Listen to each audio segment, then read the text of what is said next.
ಮಂಗಳೂರಿನ ಸಂತ ಅಲೋಷಿಯಸ್ ಕಾಲೇಜಿನ ಇಂಗ್ಲಿಷ್ ಸ್ನಾತಕೋತ್ತರ ಮತ್ತು ಸಂಶೋಧನಾ ವಿಭಾಗದ ವತಿಯಿಂದ ಅಲೋಷಿಯಸ್ ಸಾಹಿತ್ಯ ಸಮ್ಮೇಳನವು ಫೆಬ್ರವರಿ 9 ರಿಂದ 16 ರವರೆಗೆ 8 ದಿನಗಳ ಕಾಲ ನಡೆಯಲಿದೆ ಅಂತ ಡಾಕ್ಟರ್ ಲೋಬಿಯಾ ಮೆಂಡೋನ್ಸಾ ಹೇಳಿದ್ದಾರೆ.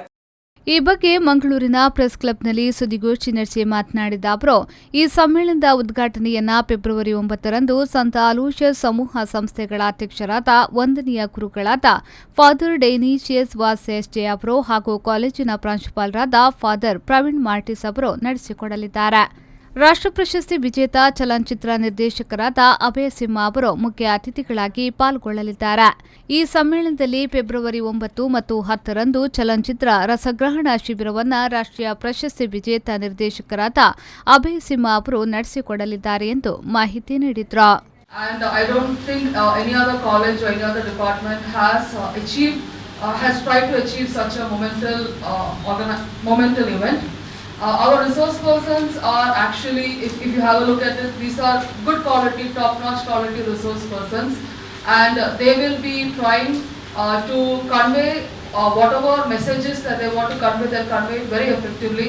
So I request all of you to give the event sufficient publicity so that we get a good amount of participants, and we can make this is the dream of the department. We would like to make this an annual feature and probably take it to even greater heights. ಅನಂತರ doctor Saraswati ಅವರು ಮಾತನಾಡಿ, February 9 ರಂದು ಸೇತು ಬಂಧನ ನಾಟಕವು ಪ್ರದರ್ಶನಗೊಳ್ಳಲಿದೆ. February 10 ರಂದು ಶಕ್ತಿಭದ್ರಾ ವಿರಚಿತ Venkataramana ಐತಾಳ್ರಿಂದ ಅನುವಾದಗೊಂಡ Joseph John ರವರು ನಿರ್ದೇಶಿಸಿದ ಐಶ್ವರ್ಯ ಚೂಡಾಮಣಿ ನಾಟಕ ಪ್ರದರ್ಶನಗೊಳ್ಳಲಿದೆ. ಈ 2 ನಾಟಕಗಳು ಸಂತ ಅಲೋಷಿಯಸ್ ಕಾಲೇಜು ಆವರಣದಲ್ಲಿ ಪ್ರದರ್ಶನಗೊಳ್ಳಲಿದೆ ಎಂದ ಅವರು, ಪರಿಸರ ಮತ್ತು ಸಾಹಿತ್ಯ ರಾಷ್ಟ್ರೀಯ ಮಟ್ಟದ ವಿಚಾರ ಸಂಕಿರಣವನ್ನು ಆಯೋಜಿಸಲಾಗಿದೆ ಎಂದು ಹೇಳಿದರು. ಈ ರಾಷ್ಟ್ರೀಯ ವಿಚಾರ ಸಂಕಿರಣದ ಉದ್ಘಾಟನೆಯನ್ನು 11/2/2019 ನಡೆಸಲಾಗುತ್ತದೆ. ಈ ಕಾರ್ಯಕ್ರಮವನ್ನು ಉದ್ಘಾಟಿಸುವವರು ಡಾಕ್ಟರ್ ಚಂದ್ರಶೇಖರ ಕಂಬಾರ ಇವರು. ಚಂದ್ರಶೇಖರ ಕಂಬಾರ ವ್ಯಕ್ತಿತ್ವವೇ ಬಹುಮುಖಿಯಿಂದ ಕೂಡಿರುವಂಥದ್ದು. ಅವರು ಸಂಗೀತ ನಿರ್ದೇಶಕರಾಗಿ, ಕಾದಂಬರಿಕಾರರಾಗಿ, ಕವಿಯಾಗಿ, ನಾಟಕಕಾರರಾಗಿ, ಜಾನಪದ ವಿದ್ವಾಂಸರಾಗಿ, ಸಿನಿಮಾ ನಿರ್ದೇಶಕರಾಗಿ ಕನ್ನಡ ಸಾಹಿತ್ಯ ಲೋಕದಲ್ಲಿ ತನ್ನದೇ ಆದಂಥ ಛಾಪನ್ನು ಮೂಡಿಸಿದವರು.